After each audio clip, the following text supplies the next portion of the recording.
Hey, this is Jeanette. And I'm telling you, we got a hot topic today. Some of you might get a little bit upset about it after I get through talking, but hey, that's just the way it goes.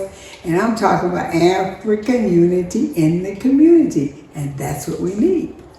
And there's some things about Bishop Jakes' negotiation with Tyler Perry, his business arrangements and things like that perhaps you don't know. And about the bank that was charged with, and they more than likely did, racism, because all of them have, really. And so we're going to discuss that, but I thought I would invite my adopted grandson to come and sit with me and talk, because I'm 81 and he's only 29. So he has a young view on what we're going to talk about. So I want him to come in with me. And he's an outstanding young Christian man. His name, his African name, I don't like to call him by his so-called Christian name, Emmanuel, because that his African name is Odanaka. Oh, Chuku. Yes. Thank you for having me. It's really a pleasure. It's really a pleasure. Thank you for having me. I feel really excited in this we are having this conversation. I feel really, I just want to jump into it and let's, wrap it up. Let's take it up. Yeah. Let's throw it around. Well, the thing about it is, you looked with me, okay, and you saw that good news that will help build a community only got very few views. But news that tore down the community, that exposed young men in the art of music world or acting or whatever, it's tear them down. They got thousands of views. But that's not what we need in our community. What do you think? Not in the United States, not in Africa, nowhere. First of all, let me reintroduce myself. My name is Emmanuel Chukutomsin, popularly known as my Keke Guy or MZ King. And here is my grandma. I just feel really excited. I feel really blessed being in this video. Thank you for having me. You're welcome. So today's world, concerning the topic you raised and the question you just asked, today's world, to the best of my knowledge, people danced more to secular things, to things that don't really matter, but it matters to them, Yeah. They believe, when you throw a negative vibe on social media, it draws more attention, it draws more view to the young ones. But to me, I feel we are all missing it. Negative things are not things that should draw concern. But in the secular world, it does. It does. It does. It does. It does. But you know what? Not only in the secular world, we try to separate it. Yes, there's a difference. But the thing about it is seemingly that the whole world is looking at it differently, especially us. Do you know that different tactics are used, and they use us against each other to bring up tactics to keep us from looking at what actually is happening for Black people all over the world? Do you know that? Yeah. It's common. It's common even in politics and in Christian faith. It's common. Diversions are used. And it is just so much. You get more views saying you're sending somebody to hell than you do that you're taking them to heaven. I don't know why. Why is it that we run after ambulances? Why is it that bad news stimulates us when we need such good news in our community? Can you answer that question? Do you know why? Well, I can tell you for free, religion has really messed us up in the way that we have forgotten where we started. Just imagine we still, let's say we still are in the age where we worship we're still in the age where we value tradition and not the white man's God. Do you think things will be different? I know things will be different. Because actually, the people who enslaved us, starved us, abused us, raped us, robbed us, are the ones who brought us the gospel. And this guy named Bishop Jennings. Yeah. I mean, not Bishop Jennings, I'm sorry. Juno Jennings, Pastor Juno Jennings. They have been talking about the dirtiness of different people like Tyler Perry and what's that guy named Puffy Sophie or somebody? Puffy. Yeah. Bringing up their insecurities and their difficulties and the facts about homosexuality and women wearing men's clothes and men wearing women's clothes and all these kinds of things like that. That has drawn a lot of attention. But the fact that the dealings that Bishop Jakes has with these people are on a business realm. Now, so does that mean Jesus came through the line of rapers and robbers? That's right. He did. David was a killer. So if God could use him, could he not use Puffy? Could he not use, what's his name? Tiger. Yeah. And the rest. Could he not use that guy that he said dresses up like a woman? Yeah. What's his name? I forget his name right now. Tyler Perry. Could he not use Tyler Perry? Could he not use those things that we consider evil to work for his good? Well, Can't he can. Our God is a God that doesn't look at the outside appearance. He looks at the heart. And to the best of my knowledge, God can use whoever he chooses. He can use a madman and deliver his message. He can use whosoever he chooses to use. Whosoever he will. He will. Is that right? Yeah. Whosoever he will. But the thing is that our churches of today, instead of passing the message of Christ, they use it to fight each other. Imagine pastors attacking pastors. I can imagine. What because are you preaching? What are you saying? What do you want the congregation to learn from this? I don't know. I thought we were supposed to be love. That's it. I see. You know what? I thought you were supposed to be Christ-like. I thought so. But you know what? The prophet that called David out when he took this woman's he had a soldier on the front line fighting for him, believing in his king. He raped his wife. And then he brought the man home and tried to force him to sleep with his wife so he could cover his sin. This is a king, God's chosen man, the one he loved next to his own heart and all that. But when the prophet came to him, he did not holler out in the street. He came into the kingdom where David was and he talked to David. He did not call him out in the street. So what do these ministers have of calling each other out in the street and calling each other names? Well, it's really discouraging. It's really discouraging. You know what? Most times I feel the Muslims are more better than the Christians because you won't see a Muslim brother attacking a Muslim brother. It is very rare to find. Well, you know what? Reason why America doesn't put down the Muslims, attacking the Muslims, because they're a small group. There are far more Christians throughout the world than there are Muslims, and that's the project. That is the project. That it is it. And the one thing about it, especially we black people in the churches, to where we get so pure, it's almost like we're going, hey, master, look at this. He acting up. He acting like a fool, master. And so they bring us out in the public like we cannot commit any sin. I don't know what people are thinking or why they do it, but you know one thing? What we're talking about actually is not the doctrine of the demons and the doctrine of the church and the doctrine. We're talking about our community. This man, Bishop Jakes, not holding up, he's not an angel, none of them are, but this man, Bishop Jakes, has developed a program, and we want them to listen to it, right? Yeah. He developed a program that's going to change a community of people. And have you ever heard of them giving $1 billion to change a community from anybody, from any bank? No. I hadn't either. They wouldn't even give us loans before. Yeah. But now they're talking about doing this, and this man is running this program. Who do you think is fighting against The envy is too much. Envy. The jealousy Crabs in the Christians. barrel. The way I see Christians these days, I see Christian is like when you come to church, you are just coming to cover up your sinful lives. And when you go out, you continue in that part of sin. But you can do it in the church, because I tell you what, it says the judge not, for you will be judged. It doesn't give us, you know one thing about it.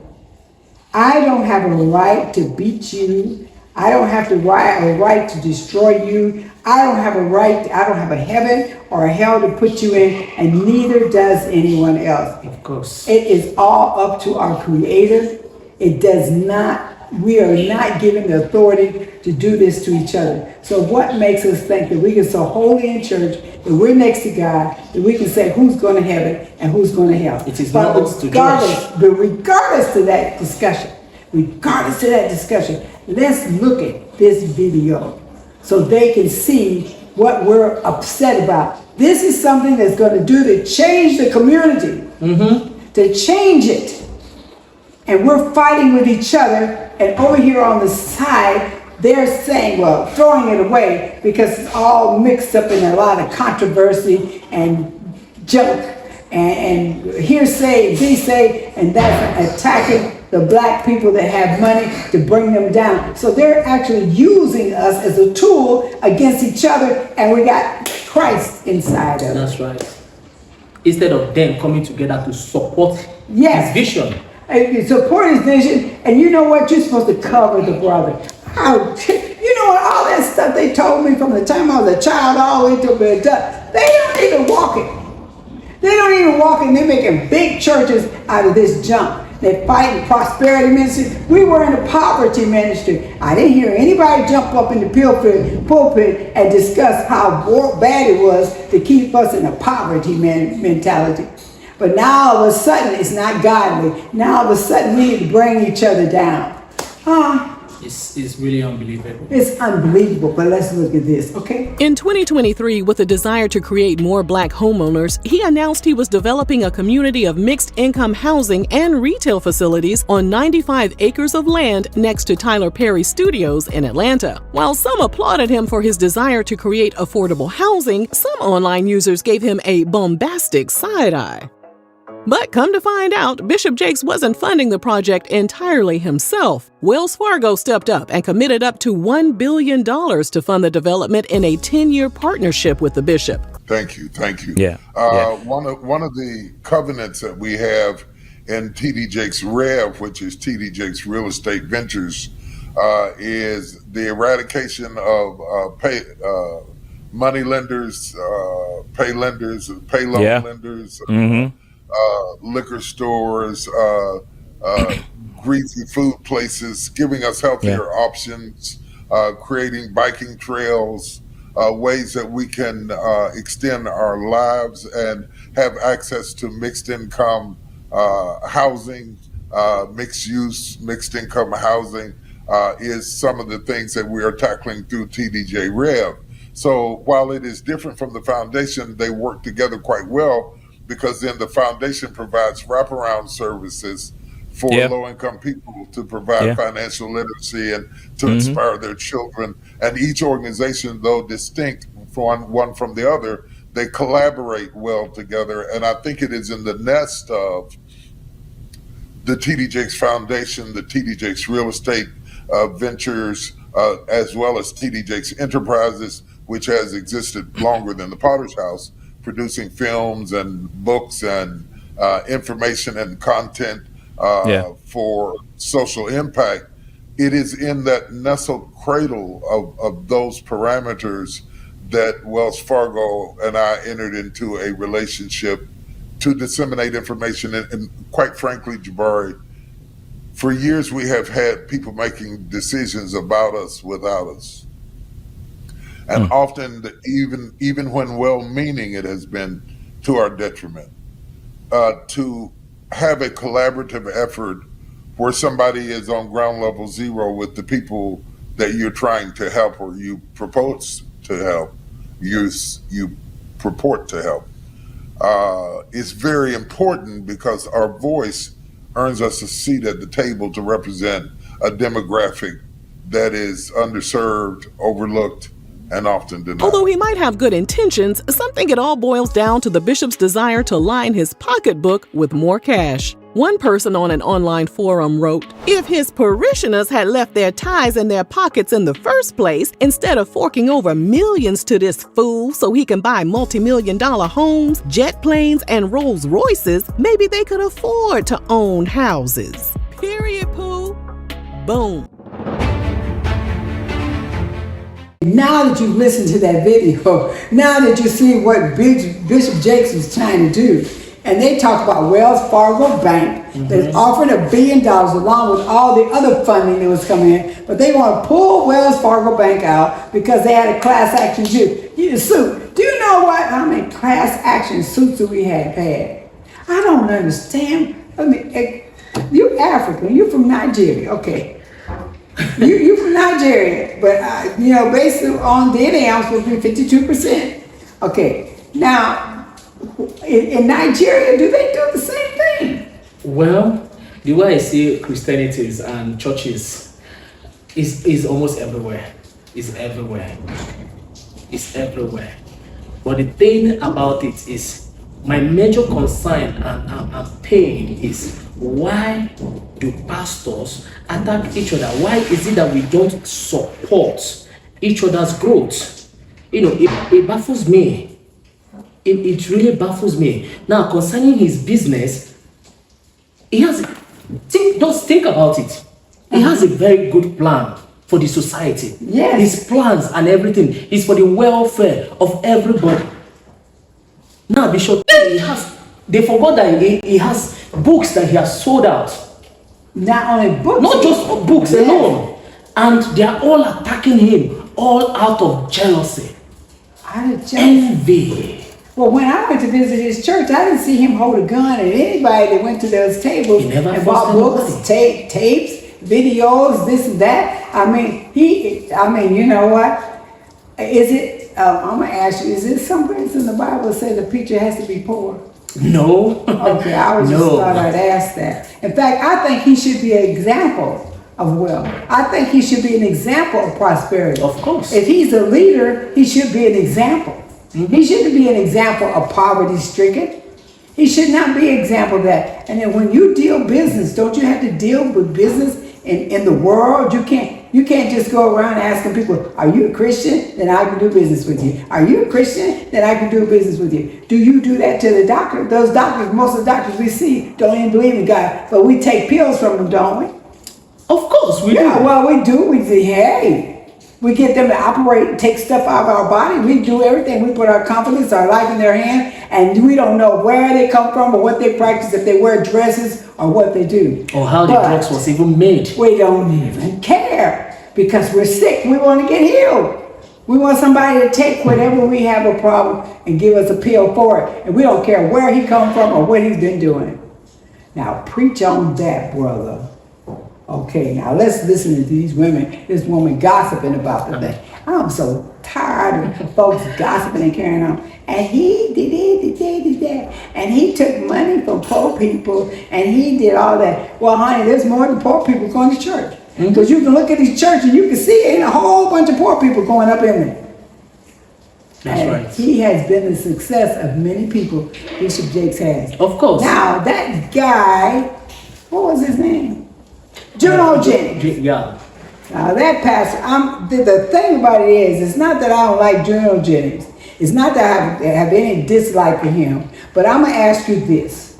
Why is he preaching and telling who's going to hell when it does not give him a chance or decision to make those decisions? So he's making those decisions up in the pulpit. He's pulling out scriptures in the Bible. To me, I saw that video. You saw it? And I can tell you for free, that is not preaching. That's not That preaching. is more like an attack. Now, you're a Christian, right? You believe in God, right? Of course. Well, you're saying what you believe by your heart based on what you see and what you feel in your spirit. Is that correct? Of course. Okay, then. That's what it's all about. I don't care what anyone says. We're so busy watching the junk. We're so busy watching the stuff. And according to what my knowledge is, that we're supposed to be so powerful in the Spirit of God that we can make changes in the world. But we're so busy talking about each other. Why she wear that dress? Why he do that? Ooh-wee. All that kind of stuff like that. Worried about what people are doing. You know what? One time, they talk about the church changing their liking homosexuals and all that kind of stuff. Well, one time it was a chance when it was an abomination to take a birth control pill. And you walk through that prayer, you ask how many pastors' wives that take birth control pill. You ask Yes, them. they give it to us to take. Oh, yeah, we take birth control pills because if we didn't take birth control pills, there'd be far more black people than there are now today. We take birth control pills, we do this, we do a lot of things, but we sanctified that. We sanctified that. But honey, according to what the scripture said, if Jesus could tell the man that had robbed and carried on, that was by him on the cross, at that last minute, say, you will be with me in kingdom today. What makes you think that you got a chance and you can say who's going to heaven and who's going to hell according to what you see that person doing? Sometimes I wonder the Bible verses they read. I wonder. Because the Bible made it very clear. Do not judge. Do not judge so that you will not be judged. But yet they attack themselves on the same pulpit. And here God, Turning people against each other. You know, using religions to fight each other. And Why the envy? The society is helping us do it. You know, all our singing and all the things they're doing, as long as we're damning each other, as long as we're destroying each other, we're not going to be taken off of YouTube. We can destroy each other and curse each other, we can do whatever, but they're not going to take us off the channel. But when we start talking about things that are good for us, we start uplifting each other. They know that we're not going to look at that. Mm-hmm. We look at the junk that tells us how bad each other are doing. How this person ain't this and this person ain't that. But those things that are saying how you're trying to build a society, when it's time you're trying to get us beyond what we are, servants to the white man, mm-hmm. and we are. We're bowing down to ask him something. This incident has been taken to the white man for the white man to make a judgment on it. Now let's stop talking about that. Let's listen to this woman. It just, can I say that word? Pisses me off. I'm going to say it anyway. Pray for me. Many people questioned why the bishop would partner with someone who has lived a less than godly life. Did the bishop and Diddy have more in common than people realized? To everyone's surprise, Diddy and Bishop Jakes have been thick as thieves for a minute. Lord, here we go. Here we go. In an Instagram post, the bishop revealed he had known Diddy for quite a few years, but 2017 was the first year they were able to spend an evening getting really acquainted with one another. Diddy invited the bishop to his home, where they had an elegant dinner. From there, it appears that their bond deepened. Say what now? Say it deepened. Girl, come on, hurry up and explain now. Hurry up and explain. Diddy said in an online chat that in 2018, his life took a turn into complete darkness. That was the same year his girlfriend Cassie walked away from him once and for all. His children's mother, Kim Porter, passed away unexpectedly, and some other undisclosed things just weren't going right in his life. Diddy turned to the bishop's sermons, and they gave him strength. Diddy arranged Kim's funeral, and Bishop Jakes officiated the service. Did Kim even know Bishop Jakes? Did Bishop Jakes even meet Kim? Why it just seemed like two men came together to lay a woman to rest? That don't seem strange to y'all. This don't feel right. From there, Diddy was spotted at some of the bishop's church services, and in 2021, they took their friendship to the next level. In a joint video chat, Diddy reiterated how the bishop's sermons brought him out of a dark place. Diddy stated he wanted to bring that same sense of hope to people worldwide by giving the bishop his own show on his Revolt network called Kingdom Culture with T.D. Jakes. While online users begged the bishop to reconsider the new venture, the bishop gonna do what he wanna do. He moved forward with his program on Revolt, and his friendship with Diddy has remained strong ever since.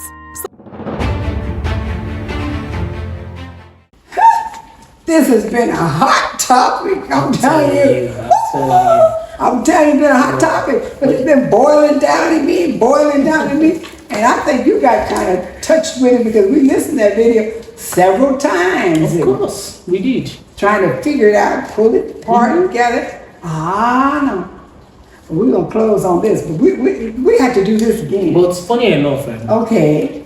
I think Africans are beginning to wake up to the truth. You think so? Yeah. We'll discuss them Africans. We got some things on there. We're gonna get with them because they're having some of the same diversion problems that we have. Because there's a limit to everything. Yeah. There's a limit. You will lie. Well, let me just call that word lie. Okay. Because people have eyes, they can see for themselves. And if you have people like me that pick things, when you say a word, I pick them, then I try as much as possible to meditate on that word you say. If it's not meaningful, I drop it. Because the Bible made it very clear that you will know the truth, and the truth will set you free. That's it, the truth will. You can't continue to deceive people, making people to believe what you believe. It is wrong. Because we all will be judged. Every one of us. Every one of us. Every one of us. But we won't cut. We got to do Africa on the next one. Sure, we have to. We got to do Africa. But we got some things to say about Mother Africa and what's going on, because all over the world we're kept on the bottom.